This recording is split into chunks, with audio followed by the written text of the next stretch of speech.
नमस्कार दोस्तों। मध्य प्रदेश बोर्ड से जुड़ी यह विशेष सूचना खबर है। इस वर्ष माध्यमिक शिक्षा मंडल ने वर्ष 2022-23 की 10वीं और 12वीं परीक्षाओं की अंक योजना लागू कर दी है। इसमें परिवर्तन लागू किया गया है। तो चलिए देखते हैं यह परिवर्तन क्या होगा। तो दोस्तों, सभी विषयों का मूल्यांकन हाई स्कूल में सभी विषयों का मूल्यांकन 75 अंक सैद्धांतिक, 25 अंक आंतरिक मूल्यांकन के लिए निर्धारित किए गए हैं। विज्ञान विषय हेतु 75 अंक सैद्धांतिक परीक्षा के होंगे और 25 अंक आंतरिक मूल्यांकन के होंगे, जबकि अन्य विषयों के लिए बात करें तो 75 अंक सैद्धांतिक परीक्षा के होंगे और 25 अंक आंतरिक मूल्यांकन के होंगे। दोस्तों, आंतरिक मूल्यांकन का जो अंक विभाजन है वो कुछ इस प्रकार रहने वाला है। प्रायोगिक परीक्षा 15 अंक, त्रैमासिक परीक्षा 5 अंक, अर्धवार्षिक परीक्षा 5 अंक। त्रैमासिक एवं अर्धवार्षिक परीक्षा के विज्ञान विषय के सैद्धांतिक एवं प्रायोगिक परीक्षा के कुल प्राप्तांक अंक का 5% अर्थात अधिकतम 5 अंक प्रदान किए जाएंगे। जबकि यदि आंतरिक मूल्यांकन की बात करें तो आंतरिक मूल्यांकन में 15 अंक प्रोजेक्ट के, त्रैमासिक परीक्षा के 5 अंक, अर्धवार्षिक परीक्षा के 5 अंक होंगे। इसमें भी त्रैमासिक एवं अर्धवार्षिक परीक्षा के विषयवार सैद्धांतिक एवं प्रोजेक्ट के कुल प्राप्त अंकों का 5% अर्थात अधिकतम 5 अंक प्रदान किया जाएगा। यहाँ ध्यान दें, आंतरिक मूल्यांकन हेतु 5-5 अंक परीक्षार्थी द्वारा त्रैमासिक एवं अर्धवार्षिक परीक्षा में अर्जित अंकों के समान अधिभार के आधार पर प्रदान किए जाएंगे। आंतरिक मूल्यांकन के 5-5 अंक त्रैमासिक एवं अर्धवार्षिक परीक्षा के विषयवार अर्जित अंकों के आधार पर साला द्वारा प्रदान किए जाकर मंडल को एकजाई कुल 10 अंकों में से प्रदान करते हुए वर्तमान व्यवस्था अनुसार उपलब्ध कराए जाएंगे। त्रैमासिक एवं अर्धवार्षिक परीक्षा में 25 अंक का आंतरिक मूल्यांकन प्रायोगिक प्रोजेक्ट विद्यालय स्तर पर ही किया जाना है।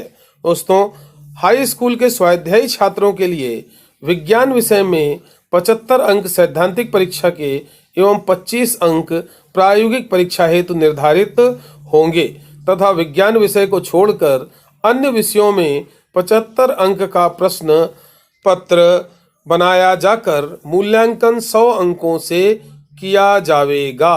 विज्ञान विषय को छोड़कर अन्य विषयों में 75 अंक का प्रश्न पत्र बनाया जाकर मूल्यांकन 100 अंकों से किया जाएगा। यह विशेष व्यवस्था रहेगी स्वाध्यायी छात्रों हेतु। अब आते हैं हायर सेकेंडरी में।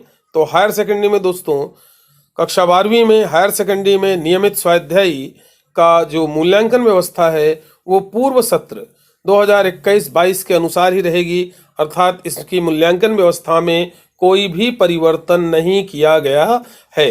ध्यान रहे, हायर सेकेंडरी के नियमित छात्रों के लिए प्रायोगिक विषयों को छोड़कर समस्त विषयों के प्रश्न पत्र 80 अंक के बनाए जाएंगे एवं 20 अंक आंतरिक मूल्यांकन के लिए निर्धारित किए गए हैं। हायर सेकेंडरी के स्वाध्यायी छात्रों के लिए प्रायोगिक विषयों को छोड़कर समस्त विषयों के प्रश्न पत्र 80 अंक के बनाए जाकर 100 अंक से मूल्यांकन किया जाएगा।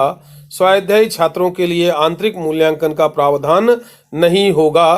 तो यहाँ पर ये ध्यान देने वाली बात है कि स्वाध्यायी छात्रों के लिए आंतरिक मूल्यांकन का प्रावधान नहीं होगा। इनमें प्रश्न पत्र 80 अंक के बनाए जाएंगे और इनका जो मूल्यांकन कार्य है वह 100 अंकों से किया जाएगा। दोस्तों, इस तरह से यदि हम बात करें तो हायर सेकेंडरी में विषयवार हिंदी 80 अंक, 20 अंक प्रोजेक्ट के, अंग्रेजी, संस्कृत, उर्दू, मराठी, इतिहास, राजनीति शास्त्र, अर्थशास्त्र, समाजशास्त्र, लेखा शास्त्र, व्यवसाय अध्ययन, गणित, भारतीय कला का इतिहास, ललित कला, इन सभी विषयों के सैद्धांतिक प्रश्न पत्र 80 अंक के होंगे और 20 अंक का प्रोजेक्ट कार्य रहेगा, कुल 100 अंक रहेंगे। और प्रायोगिक परीक्षा के जो विषय हैं वे हैं भूगोल, मनोविज्ञान, इन्फॉर्मेटिक प्रैक्टिस, होम साइंस, कृषि विज्ञान समूह में भौतिक शास्त्र, रसायन शास्त्र, जीव विज्ञान, कृषि समूह में कृषि के लिए उपयोगी विज्ञान एवं गणित के मूल तत्व, फसल उत्पादन एवं उद्योग शास्त्र, पशुपालन, दुग्ध व्यवस्था, मुर्गी पालन एवं मत्स्य पालन और गृह विज्ञान के विषय गृह प्रबंध, पोषण एवं वस्त्र विज्ञान, शारीरिक रचना, क्रिया विज्ञान एवं स्वास्थ्य विज्ञान के तत्व, बायोटेक्नोलॉजी, शारीरिक शिक्षा। इन विषयों के सैद्धांतिक प्रश्न पत्र 70 अंक के होंगे और प्रायोगिक परीक्षाएं 30 अंक की होंगी। इस प्रकार कुल 100 अंक से अंक प्रदान किए जाएंगे। दोस्तों, एक और विशेष तौर से ध्यान देने वाली बात है, ये विशेष तौर से आप इस चीज़ पर ध्यान दीजिए कि इस बार बोर्ड ने कहा है कि हाई एवं हायर सेकेंडरी हेतु CBSE द्वारा सत्र 2022-23 से निर्धारित पाठ्यक्रम से ही माध्यमिक शिक्षा मंडल में प्रश्न पत्र तैयार कराए जाएंगे। इनमें प्रश्नों का स्तर 40% सरल, 45% सामान्य और 15% कठिन होगा। तो यह हमारे विद्यार्थियों के लिए विशेष ध्यान देने वाली बात है कि इस वर्ष CBSE ने वर्ष 2022-23 की परीक्षा के लिए जो पाठ्यक्रम निर्धारित किया है वही पाठ्यक्रम हमारे MP board, Madhya Pradesh board के विद्यार्थियों के लिए भी रहेगा, चाहे वह 10वीं कक्षा के विद्यार्थी हों, चाहे 12वीं कक्षा के विद्यार्थी हों। तो दोस्तों, आप CBSE के पाठ्यक्रम के अनुसार ही अपनी तैयारी करें, योजना बनाकर तैयारी करें, ताकि वर्ष 2023 की परीक्षा में अच्छे अंक प्राप्त कर सकें। दोस्तों, चलिए आज के लिए बस इतना ही। अगले अंक में पुनः मिलेंगे नई जानकारियों के साथ। नमस्कार।